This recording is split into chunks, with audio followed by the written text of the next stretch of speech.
I would like to conclude with looking at a number of common diseases, common illnesses, and looking at possible cellular reasons for these illnesses.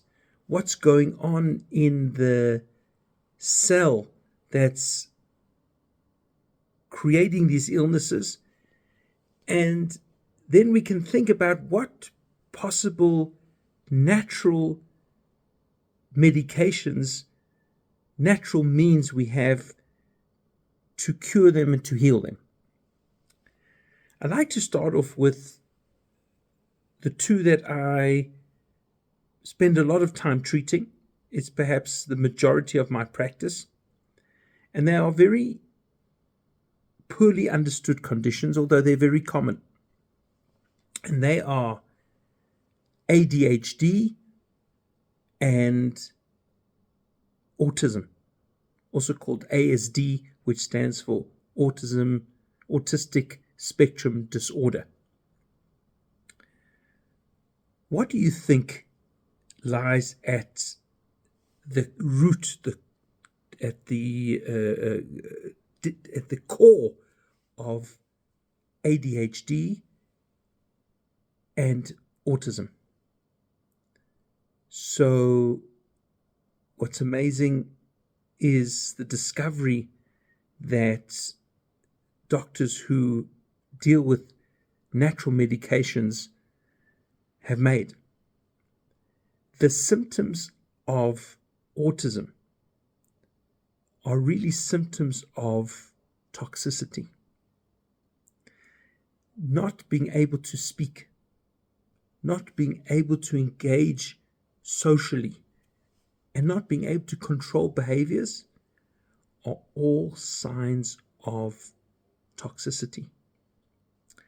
People with autism are not able to remove toxins from their cells. They cannot detoxify. On top of that, their toxicity is amplified because they are hyperinflamed. They're very, very reactive. That combination of toxicity with inflammation is the main underlying cause of autism. I sometimes refer to autism as toxicity that is amplified by inflammation, so I call it inflamed toxicity. ADHD, interestingly enough, is the other way around. ADHD, where it's difficult to focus and difficult to stay calm and concentrate and remain attentive, is this too much reactivity. It's overinflamed. But added to that is a toxicity that overactive nature, the body's being oversensitive and overstimulated, is because it's added to it is some toxicity. And so I call ADHD inflammation with some toxicity. It's called toxic inflammation. So autism is, according to this understanding, is inflamed toxicity, and ADHD is toxic inflammation. Then conditions like low immunity on the one hand and allergies on the other are very obvious. Low immunity means that fourth process that I spoke about earlier of the body's ability to protect itself and to guard and keep it safe, it's not working sufficiently well. And allergies is where it's overactive. It's working over time, and it's fighting, and it is reacting, and it is overprotecting itself, and so therefore the body is overreactive, and it comes out in allergies, skin rashes, coughs, mucus, runny nose, headaches, maybe some tummy issues. The body's overreact. So low immunity is, of course, the immune system not working enough, and allergies is the immune system not being controlled enough. It's overreactive. Then we have two fascinating, well-known, very common diseases: diabetes and hypertension.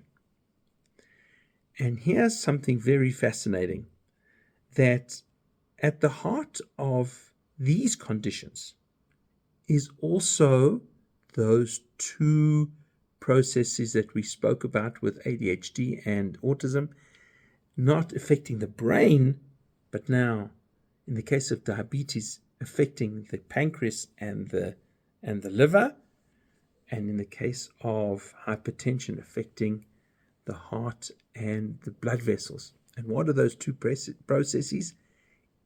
Inflammation and toxicity. When the body is for many, many years not able to clean out the toxins, so it affects the liver, it affects the pancreas, and it affects the ability of the cells to produce insulin and react to the insulin. So you may have not enough insulin, or you have insulin resistance, and the sugars in the blood go up and up and up and up, and that results in diabetes. And hypertension is the irritation to the heart and the blood vessels, and the toxins that irritate that part of the body. The blood vessels react, and they become tighter and stiffer from all the reactivity, and the blood pressure goes up. Also, as I say, toxicity and inflammation. And then let's take a look at two more: insomnia, the difficulty in falling asleep, and epilepsy, seizures, fitting. Again, those two are closely related to toxicity.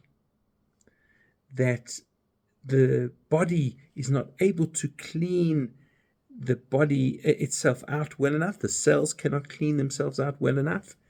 And the nighttime is when the body moves from the mode of making toxins into the mode of removing toxins.